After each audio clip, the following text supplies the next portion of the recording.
अब आगे की एक कथा और कहता हूं। पूर्व काल में उल्कामुख नामक एक महान बुद्धिमान राजा था। वह सत्यव्रता और जितेंद्रिय तथा प्रतिदिन देवस्थलों पर जाता था। गरीबों को धन देकर उनके कष्ट दूर करता था। उनकी जो पत्नी थी वो कमल के समान मुख वाली और सती साध्वी थी। भद्रशिला की नदी के तट पर उन दोनों ने श्री सत्यनारायण भगवान का व्रत किया। उस समय वहां साधु बनिया नामक एक वेश्या आया था। उसके पास व्यापार के लिए बहुत सा धन था। वह वेश्या नाव को किनारे पर ठहरा कर राजा के पास आया। राजा को व्रत करते हुए देखकर उसने विनय पूर्वक राजन से पूछा कि हे राजन, भक्ति युक्त चिंत में आप ये क्या कर रहे हो जो मेरी सुनने की इच्छा है? कृपा कर आप ये मुझे बतलाइएगा। तो महान राजा उल्कामुख ने कहा कि हे साधु वेश्य, मैं अपने बांधों के साथ पुत्र इत्यादि की प्राप्ति के लिए महान शक्तिमान सत्यनारायण भगवान का व्रत पूजन कर रहा हूँ। राजा के वचन सुनकर साधु नामक वेश्य के आदर से कहा कि हे राजन, मुझे भी इसका विधान बतलाइएगा। आपके कथानुसार व्यस्त को मैं करूंगा। मेरे यहाँ भी कोई संतान नहीं है। मुझे विश्वास है कि निश्चय ही मेरे यहाँ संतान की प्राप्ति हो जाएगी। राजा से संविधान सुनकर व्यापार से निवृत्त होकर वह वेश्य आनंद के साथ अपने घर को चला गया। वेश्य ने अपनी पत्नी से संतान देने वाले उस व्रत का समाचार सुनाया और मन में प्रण लिया कि जब मेरे यहाँ संतान की प्राप्ति होगी तब मैं उस व्रत को करूंगा।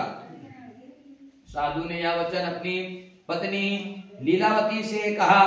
एक दिन उसकी पत्नी लीलावती आनंदित होकर संसारिक धर्म से प्रवृत्त होकर श्री सत्यनारायण भगवान की कृपा से वह गर्भवती हो गई। 10वें महीने में उसने एक सुंदर कन्या को जन्म दिया। दिनों दिन वह कन्या इस तरह बढ़ने लगी जैसे शुक्ल पक्ष का चंद्रमा बढ़ता है। कन्या का नाम कलावती रखा गया।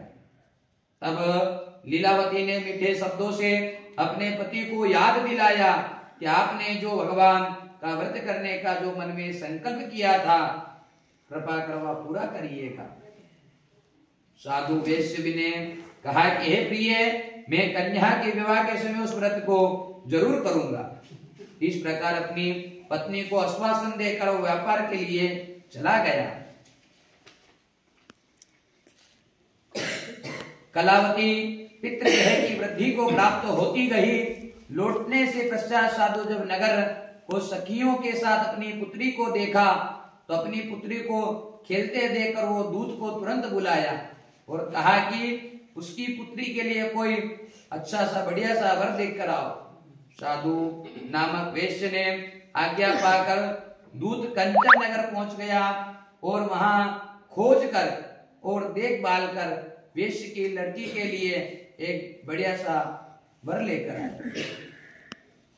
पुत्र को लेकर वहां से आया, सुयोग लड़के को लेकर आया। साधु नामक वेश्य ने अपने बांधों एवं परिवार सहित प्रसन्नचित होकर अपनी पुत्री का विवाह उसके साथ कर दिया। दुर्भाग्यवश से वह विवाह के समय भी उस व्रत का करना भूल गया। सत्यनारायण भगवान का व्रत करना भूलने के कारण भगवान श्री सत्यनारायण भगवान क्रोधित हो गए।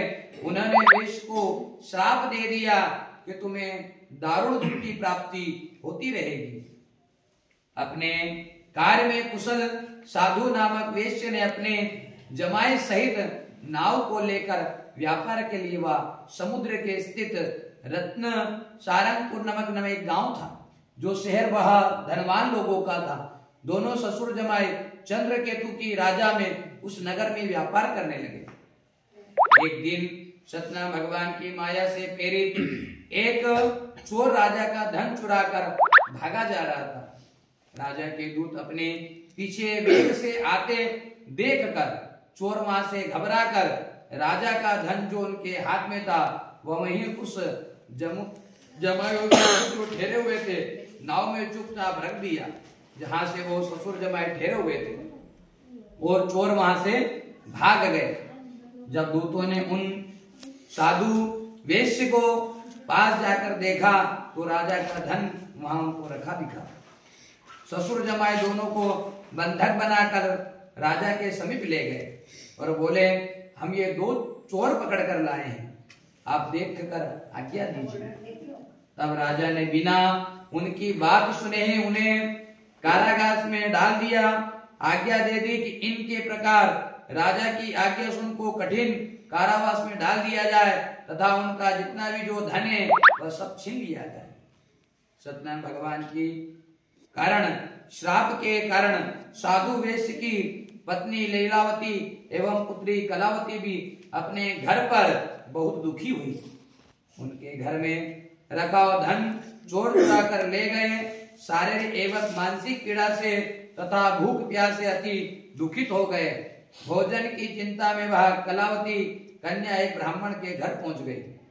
उसने ब्राह्मण को श्री सत्यनारायण भगवान का व्रत करते देखा। उसके पश्चात कथा सुनी तथा प्रसाद ग्रहण कर रात को वह घर को लौटी। माता ने कलावती से पूछा, हे पुत्री, तू अब तक कहाँ थी? तेरे मन में क्या चल रहा है? कलावती बोली, हे माता, मैंने एक ब्राह्मण के घर श्री सत्यनारायण भगवान का व्रत देखा है। तो कन्या के वचन सुनकर लीलावती ने श्री सत्यनारायण भगवान का पूजन करने की तुरंत तैयारी कर ली। उसने परिवार एवं बांधवों से श्री सत्यनारायण भगवान का पूजन व्रत किया और वर मांगा कि मेरे पति और दामाद को शीघ्र ही घर लौटा दीजिएगा। साथ ही में प्रार्थना की कि हम सब जितने भी जो पाप हुए हैं, जो अपराध हुए हैं, उनको क्षमा करिएगा। श्री सत्यनारायण भगवान इस व्रत से संतुष्ट हो गए। उन्होंने चंद्रकेतु को स्वप्न में दर्शन दिए और कहा कि हे राजन, जिन दोनों वेश्य को तूने बंदी गृह में बना के जो डाला है, उनको निर्दोष है, उनको तुरंत छोड़ दिया जाए। उनका सब धन जो तुमने छीना है, जो ग्रहण किया है, उसे लौटा दे, अन्यथा तेरा सारा राज्य, धन, पुत्र आदि सब नष्ट कर दूंगा। राजा से ऐसे वचन कहकर भगवान अंतर ध्यान हो गए। प्राप्त काल राजा चंद्रकेतु सभा में पधारे।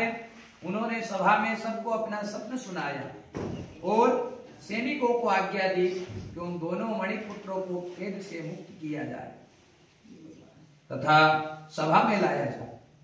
दोनों को आते ही राजा को नमस्कार किया। राजा ने कोमल वचनों से कहा, हे महानुभाव, तुम भविष्य एवं किसी कारणवश से कठिन दुख प्राप्त हुआ है। अब मैं तुम्हें कोई मेरे तरफ से भय की कोई चिंता नहीं है, मैं तुम्हें मुक्त करता हूं।